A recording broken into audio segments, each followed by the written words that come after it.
샬롬. 안녕하세요. 한 주간 잘 지내셨어요? 오늘은 시편 8편입니다.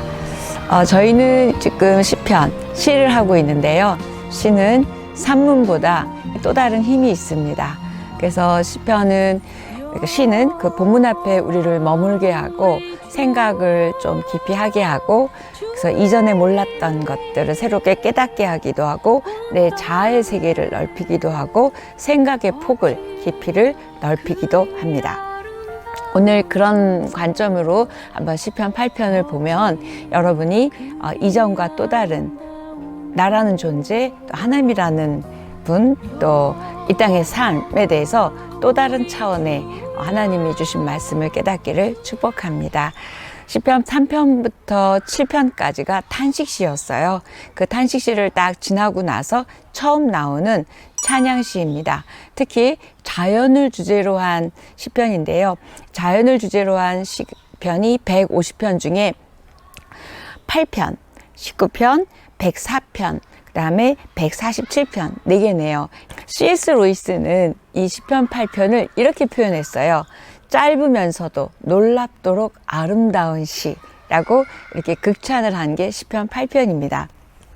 8편 전체 내용은 창조주 하나님이 온 우주의 주인이시고, 그 다음에 나의 주인이시고, 그 하나님께서 나를 하나님보다 조금 못하게 하나님의 형상으로 만드셨는데, 그 하나님의 형상으로 만든 내가 영화와 존귀로 관을 씌웠을 뿐만 아니라 하나님의 놀라운 일을 맡게 되었다는, 위임해 주셨다는 그런 놀라운 시입니다. 성경책을 보시면 시편 8편 위에 이렇게 표지가 붙어 있는데, 거기에 보면 다윗의 시, 인도자를 따라 깃딧에 맞춘 노래, 이렇게 되어 있어요. 이때 깃딧은 성서학자들에 의하면 고대 히브리인들이 사용하던 악기일 것이다, 이렇게 추정합니다. 그러니까 그 악기에 맞춰서 부른 노래라는 거죠. 그리고 이 시편 8편은 그들이 예배 때 부르기도 했고요, 또 어떤 행사 때 부르기도 하는 전체 시였답니다. 자, 우리 1절과 9절에 보면 똑같은 게 반복이 돼요. 그래서 1절 시작과 9절 끝에 똑같이 여호와 우리 주여, 주의 이름이 어찌 그리 아름다운지요, 이게 시작, 끝에 있어요. 그러면 이 중간을 이렇게 괄호 안에 싼 것처럼 해서 그 괄호 안에 내용이 있습니다. 찬양으로 시작해서 찬양으로 마치는데, 그 안에 이제 시편 기자가 하고 싶은 말을 집어넣는 거죠. 주의 이름이 어쩌면 그렇게 아름답습니까? 이 이름은 결국은 그분의 존재, 또 그분의 인격, 그분의 성품을 말하죠. 그래서 온 땅이 하나님을 찬양하는 것이 너무나 마땅하다. 그 다음에 그 하나님을 찬양하는 게 마땅할 뿐만 아니라 그 왜 찬양해야 되는지에 대한 내용이 8편입니다. 자, 자연의 아름다움이나 멋진 풍경이나 이런 걸 보면 우리는 굉장히 감탄도 하고 감동도 하고, 더 나아가 어떤 땐 와, 하나님 정말 놀라우시다, 우리 이렇게 표현하잖아요. 그렇게 놀라운 이 감동과 감탄을 할 수 있는 능력은 인간에게만 있어요. 그런데 현대인은 무감각하죠. 무감동하죠. 뭔가 심드렁해요. 봐도 감격이 없습니다. 그래서 마음이 굳어진 사람들, 또 영혼이 굳어진 사람들이 많아서 그 놀랍고 아름다운 자연을 봐도 하나님을 연결하지 못하고 하나님을 느끼지를 못한다는 거예요. 그래서 감동과 감격을 잃어버린 현대인이 아닐까. 그래서 이 시편 8편을 통해서 저와 여러분이 잃어버렸던 감동과 감격과 뭔가 하나님 앞에 하나님 정말 놀라우신 분이십니다, 이렇게 느끼고 감격할 줄 아는 능력이 회복되기를 축복합니다. 얼마나 아름다운 하나님인지, 얼마나 아름다운 자연인지, 또 얼마나 아름답게 만드신 나인지, 또 얼마나 아름다운 내 인생인지에 대한 회복이 시편 8편입니다. 자, 1, 2절 같이 읽겠습니다. 여호와 우리 주여, 주의 이름이 온 땅에 어찌 그리 아름다운지요. 주의 영광이 하늘을 덮었나이다. 주의 대적으로 말미암아 어린아이들과 젖먹이들의 입으로 권능을 세우심이요, 이는 원수들과 보복자들을 잠잠하게 하려 하심이니이다. 하나님의 위엄과 하나님의 능력에 대해서 이야기하고 있어요. 하나님을 두 번 다른 단어로 반복해서 부릅니다. 여호와 우리 주여. 여호와 많이 설명드렸죠. 언약의 하나님, 또 약속의 하나님, 또 계약을 맺으신 하나님, 이게 여호와였어요. 언약은 더 나아가 그 약속을 지켜주시는 책임을 지시는 하나님을 부르고, 그 다음에 여호와 우리 주여 할 때 이 주는 아도나이죠. 나의 주인이시라는 거예요. 그래서 창조주 하나님이 자연의 주인일 뿐만 아니라 나의 주인이시다 라고 말하면서 여호와 우리 주여, 그 이름이 얼마나 아름다운지요. 그분의 능력과 그분의 존재와 그분의 성품과 그분의 인격이 얼마나 아름다운지요. 이렇게 얘기하고 있습니다. 이 1절, 2절을 묵상하는데 로마서의 1장 20절에 사도 바울이 한 말씀이 생각났어요. 창세로부터 그의 보이지 아니하는 것들, 곧 그의 영원하신 능력과 신성이 그 만드신 만물에 분명히 보여 알게 되나니 그러므로 저희가 핑계치 못할지니라. 자연 계시를 말한 거죠. 지금 이 시편 기자는 그 하나님이 만드신 이 자연 계시를 보고 그분의 위대함, 그분의 만드신 장엄함에 대해서 이야기하고 있습니다. 저와 여러분이 엄청난 자연 앞에서 무엇을 느끼냐면 하나님의 영광, 하나님의 위엄, 하나님의 그 장엄하심, 또 신성, 주권, 그 다음에 선하심, 사랑, 지혜, 이런 것들을 느낄 수 있습니다. 그래서 자연의 아름다움에 취해서 어떤 자연을 예찬하는 이야기도 아니고요. 그 다음에 자연에서 위험을 느껴서 자연에다가 뭐 매달아 놓고 물 떠놓고 이런 자연 숭배가 아닌, 자연 예찬도 아니고 자연 숭배도 아닌 그 자연의 장엄함 속에서 하나님을 봤다는 거예요. 그 하나님의 영광을 보았습니다. 그게 1절입니다. 2절에 보면 주의 대적과 어린아이와 젖먹이를 대조합니다. 대적은 교만한 거예요. 하나님을 인정하지 않아요. 그런 걸 봐도 하나님 앞에 그러는 걸 느끼지 못해요. 그런데 젖먹이 아이들 굉장히 순수하죠. 그래서 악인과 이렇게 전적으로 의존하는 존재인 그 아기들을 표현해서 의존하지 않는 자와 의존하는 자를 비교하면서 이야기하고 있습니다. 3절, 다윗은 하나님의 창조, 능력, 솜씨를 보면서 이렇게 얘기합니다. 주의 손가락으로 만드신 주의 하늘과 주께서 베풀어 두신 달과 별들을 내가 보오니. 달과 별, 근데 그거를 손가락으로 만드셨대요. 엄청난 이 우주의 장엄함을 그분의 전체로 만든 것도 아니고 이 손가락으로 만들었다는 건 하나님의 권능을 상징하고 있습니다. 그래서 이 자연 만물이나 또는 피조물들을 통해서 하나님의 영광, 하나님의 능력이 나타나고 있습니다. 대자연은 하나님이 펼쳐놓으신 성경책입니다. 너무 멋있지 않아요? 이 자연이 성경책인 거예요. 이 자연에서 하나님의 많은 말씀을 하고 계신 거죠.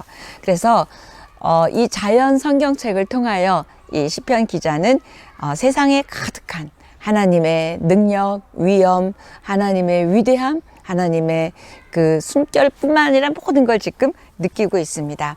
저와 여러분도 자연 앞에서 그렇게 느끼고 하나님을 생각할 수 있는 그런 영적 감각이 깨어나기를 바랍니다.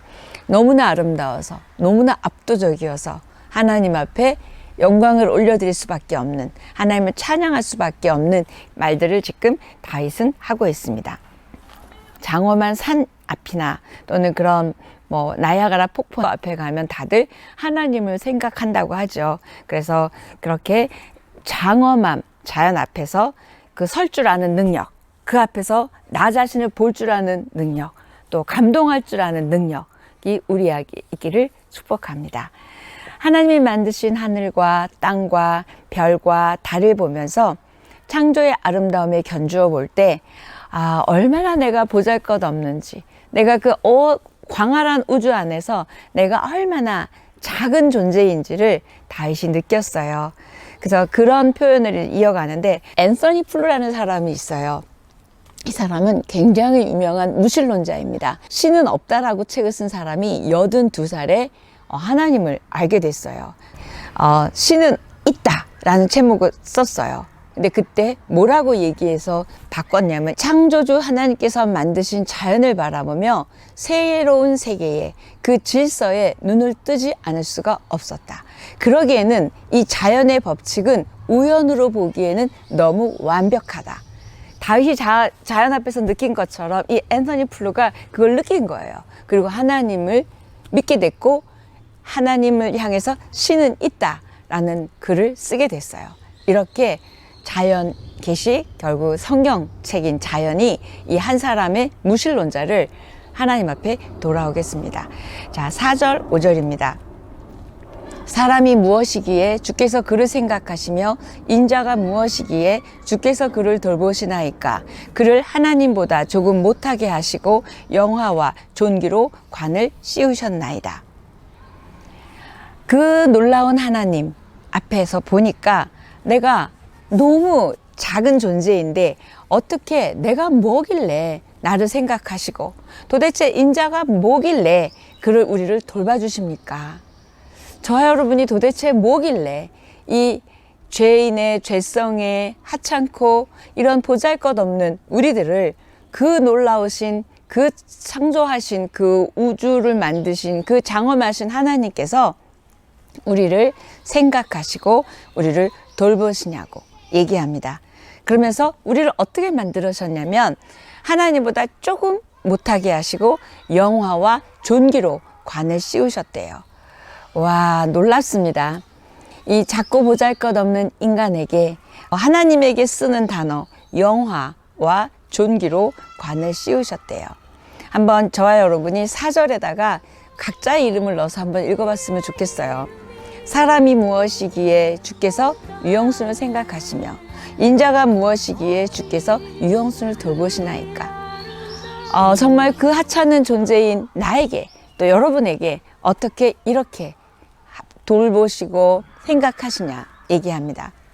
이때 영어 성경을 보니까 What is man? 이렇게 되어 있어요. 4절이. 이건 뭐죠? 인간은 무엇이냐? 도대체 무엇이길래 하나님이 생각하시고 하나님이 돌보시냐? 이 부분에 대한 이야기를 하는데요. 이때 사람이 무엇이간데 인자가 무엇이간데 단어 두 개를 쓰는데 각각 뜻이 달라요. 자, 사람 히브리어로 에노시입니다. 이 에노시는 깨지기 쉬운 존재, 부패하기 쉬운 존재, 쉽게 더럽혀지고 쉽게 부서지고 쉽게 깨질 수밖에 없는 존재가 인간이라는 게 사람, 에노시입니다.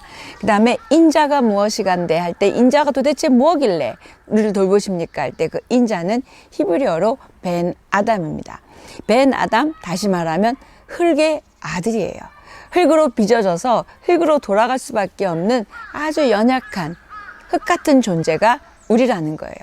이렇게 깨지기 쉽고 흙으로 돌아가는 우리들을 어떻게 하나님은 그렇게 생각하시고 돌보십니까? 더군다나 영화와 존귀로 우리에게 관을 씌우셨습니까? 하는 이야기입니다. 저와 여러분이 아무리 깨지기 쉽고 흙으로 돌아갈 수밖에 없는 존재라도 하나님이 특별하게 사랑을 받는 그런 존재입니다. 믿으시지요? 이 사실이 우리의 영적 정체성이고요. 정체성을 바로 알면 정체성에 맞는 삶, 정체성에 맞는 행동을 할 거라고 믿습니다. 자, 그러면 인간은 누구냐고요? What is man? 아까 그랬죠? 누구냐고요? 하나님께 사랑을 받는 존재입니다. 그 다음에 두 번째는 하나님을 닮아서 조금 작게, 조금 하나님하고 조금 다르지만 하나님을 닮아서 영화와 존귀로, 다시 말하면 영광스럽고 위엄이 있는 존재로 우리를 만들어 주셨대요. 아, 놀랍습니다. 티끌 같은 존재, 깨지기 쉬운 존재, 죄로 빠지기 쉬운 존재를 지나가고 끝나버릴 인생을 하나님은 이렇게 우리를 아름답게 영광스럽고 존귀한 존재로 여기시기 때문에 생각하시고 그 다음에 돌보십니다. 저와 여러분의 존재의 근거, 불쌍한 존재이지만 우리를 바라보시는 하나님의 사랑과 하나님의 긍휼이 우리의 존재의 근거입니다. 이 하나님의 이 엄청난 사랑 앞에 다시 한번 우리의 작음, 느낄 수밖에 없습니다. 우리의 작음을 인정할 때 우리는 하나님의 은혜를 바로 알게 되고요. 그다음에 하나님의 은혜 없이는 살 수 없는 자라는 걸 깨닫게 되죠. 그럴 때 저와 여러분 안에 있는 하나님의 DNA가 있죠. 하나님의 형상으로 만들었고 하나님보다 조금 못하게 했기 때문에 그런 하나님의 속성과 성품들이 우리 안에도 있는데 그 하나님의 DNA가 마음껏 드러나서 지금과는 좀 다르게 살아가는 저와 여러분이 될 줄 믿습니다. 별 볼 일 없는 존재가 아니고요. 굉장한 존재입니다. 하나님 닮은 하나님의 DNA를 가진 엄청난 존재예요. 우리 한번 자기 자신에게도 또 옆에 있는 사람에게도 엄청난 존재다 이렇게 쓰다듬어 주십시오. 자, 영화롭고 존귀한 존재로 지음을 받은 것입니다. 자, 이렇게 우리는 그 놀라운 하나님의 사랑을 깨닫고 나니까 이제 내가 누군지 알게 됐어요. 그래서 이런 존재인데 원숭이의 후손으로 만들어버린 찰스 다윈, 그 다음에 또 물질화 시켜버린 칼 마르크스의 영향력이라든지 이런 것들 때문에 이런 인간의 존엄성이나 이런 위대함들이 다 사라지고 점점 우리는 상품화되어 가고 있고 동물화, 짐승화처럼 되어 가고 있고 무엇보다도 기계화되어 가고 있는 현대입니다. 우리는 하나님보다 조금 못하게 만들어 놓은 존재예요. 그럼 하나님은 왜 그렇게 표현을 하셨냐면 하나님이 만드신 것들을 우리가 다스려야 되기 때문에 통치해야 되기 때문에 하나님이 우리에게 두신 그런 권한들이 있습니다. 하나님의 대리자죠. 우리 없이 세상을 만드셨어요. 우리 없이 세상을 이끌어 가실 수 있어요. 그럼에도 불구하고 우리를 그 다스리고 통치하는 일에 우리의 힘과 능력을 사용하시려고 우리 안에 태어나게 해주신 그런 하나님의 DNA들이 있습니다. 6, 7, 8절 주의 손으로 만드신 것을 다스리게 하시고 만물을 그의 발 아래 두셨으니 곧 모든 소와 양과 들짐승이며 공중의 새와 바다의 물고기와 바닷길에 다니는 것이니이다. 이렇게 사람에게 자연을, 피조물을 다스리게 하는 권세를 주셨어요. 그래서 하나님의 피조물들을, 우리도 피조물인데 우리를 가장 특별하게 하나님보다 조금 못하게 만드셔서 그 피조물들을 다스리게, 다시 말하면 창조 세계를 다스리는 하나님의 대리자입니다. 엄청난 우리들이에요. 그래서 우리는 흙으로 돌아갈 수밖에 없는 깨지기 쉬운 존재임에도 불구하고 우리를 이렇게 하나님의 정성 들여 만든 모든 피조물들을 다스릴 수 있는 걸 위임해 주셨어요. 어마어마한 은혜죠. 자, 이렇게 맡겨주셨다는 건, 위임해 주셨다는 건 우리를 믿어주신다는 거예요. 자, 그래서 우리는 하나님이 만드신 것들을 아름답게 다스리고 이끌어 가야 될 책임이 있는 사람들이에요. 그런데 우리는 이런 소명을 잃어버리고 삽니다. 내가 추구하는 돈이나 내가 추구하는 어떤 것들만 위해서 살지 하나님이 나에게 맡겨주신 이러한 위임된 하나님의 대리자로서의 삶을 우리는 잊어버릴 때가 많습니다. 자, 다시 한번 우리는 하나님이 맡겨주신 일들을 위해서 부름받은 사람들입니다. 시편 8편의 키워드는 제가 뭐 할까 고민을 참 많이 했어요. 그런데 사람이 무엇이 간대. 사람이 무엇이 간대. 하나님이 우리를 사랑해 주시고 그 다음에 영화와 종교로 관을 씌우시고 그 다음에 우리에게 하나님을 닮게, 조금 부족하지만 하나님을 닮게 만들고 또 그 하나님이 만드신 그 창조의 피조물들을 다스리게 하셨을까. 도대체 사람이 무엇이 간대. 사람이 무엇이길래 하나님이 이런 것들을 이렇게 맡기셨냐는 거예요. 자, 이 인간에 대한 하나님의 놀라운 선언입니다. 이 8편이 그래서 굉장히 아름다운 시죠. 하나님의 특별한 사랑을 받은 존재, 영화와 간을 씌운 존재, 하나님의 대리자, 이런 놀라운 선포를 우리에게 해주시는 거예요. 사람이 도대체 무엇이 간대. 이렇게 놀라운 은혜를 주셨는지요. 그래서 우리 본래의 모습은 지금은 일그러져 있고 깨졌을 수 있지만 본래의 모습은 하나님의 형상, 하나님보다 조금 못한 자입니다. 그리고 우리 본래의 자리는 하나님 앞이에요. 그다음에 우리 본래의 일은 하나님이 맡기신 일을 하는 거예요. 본래의 내 모습, 본래의 자리, 그다음에 본래의 내 일을 잊지 않는 우리였으면 좋겠습니다. 하나님 앞, 우리가 있으면 가장 아름다운 자리고요. 우리의 설 자리가 바로 하나님 앞입니다. 이런 사람이 우리인데요. 어떻게 살고 계세요? 어떻게 영광스럽고 존귀한 자로 만들어주신 그 삶을 지금 살아내고 계시는지, 아니면 비참하고 영적인 존재인지도 잊어버리고 살고 있지는 않은지 한번 우리를 돌아봤으면 좋겠습니다. 나를 지어주신 의도대로, 나를 만들어 놓으신 그 목적대로 우리를 더 영광스럽고 더 존귀한 존재로 빚어가시도록 우리가 그렇게 하나님 앞에 반응하고 살아갔으면 좋겠습니다. 자, 이렇게 하나님이 우리에게 주신 책임과 사랑과 영광과 존귀를 다 느낀 이 다윗은 마지막 절에 하나님을 찬양할 수밖에 없었어요. 그래서 9절, 1절에서 했던 말 똑같이 여호와 우리 주여 주의 이름이 온 땅에 어찌 그리 아름다운지요. 도대체 사람이 무엇이간데 이런 모든 일들을 우리를 주시고 어떻게 이렇게 하실 수 있습니까? 주의 이름은 정말 온 땅에 너무 아름답습니다.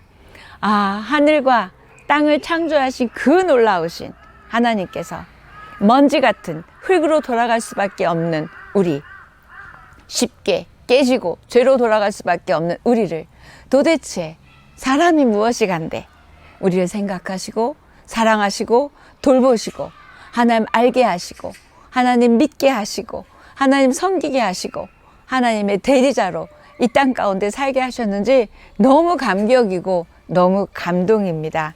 그래서 다윗은 이 감격과 감동을 그렇게 9절에 찬양으로 마무리를 합니다. 여호와 우리 주여 주의 이름이 온 땅에 어찌 그리 아름다운지요. 이렇게 찬양을 하는데요. 찬양은 다시 말하면 하나님의 능력, 주권, 모든 걸 인정하는 거고 하나님의 승리를 선포하는 거고 하나님의 은혜에 기뻐하는 거고 하나님을 이렇게 감사하는 거고 이 모든 걸 아울러서 9절에 찬양으로 다윗은 이 시편 8편을 마무리합니다. 시편 8편의 키워드 사람이 무엇이 간데, 이 말을 생각해 보면 사람이 무엇이 간데 이 놀라운 사랑, 이 놀라운 은혜, 이 놀라운 생각들, 이 놀라운 위임해 주신 그 권한들, 정말 우리가 무엇이 간데, 그렇죠? 하나님을 닮은 영광스럽고 존귀한 존재인 여러분, 우리가 그렇게 만들어진 자답게 우리가 각자의 삶의 자리에서 하나님을 닮은 하나님의 DNA가 많이 발현되고 또 하나님이 우리에게 맡겨주신, 믿었기 때문에 맡겨주셨겠죠. 그 맡겨주신 그 일들, 그 사람들을 잘 돌보고 이끌어가는 우리였으면 좋겠습니다. 그게 바로 대단한 존재로 만들어 놓으신 그분께 영광을 돌려드리는 합당한 삶이라고 믿습니다. 저와 여러분이 이렇게 우리의 이런 반응을 통하여 하나님 앞에 영광을 올려드리기를 축복합니다. 자, 사람이 무엇이 간데, 사람이 무엇이 간데, 우리는 겸손할 수밖에 없죠. 한 주간 시편 8편을 묵상하며 여러분이 얼마나 귀하고 아름다운 존재인지, 얼마나 놀라운 하나님의 그 은혜 안에 있는 존재인지를 깨닫고 자연 성경책을 보면서 여러분이 하나님을 더 깊이 만나고 깨닫는 우리였으면 좋겠습니다. 여러분 사랑합니다. 축복합니다.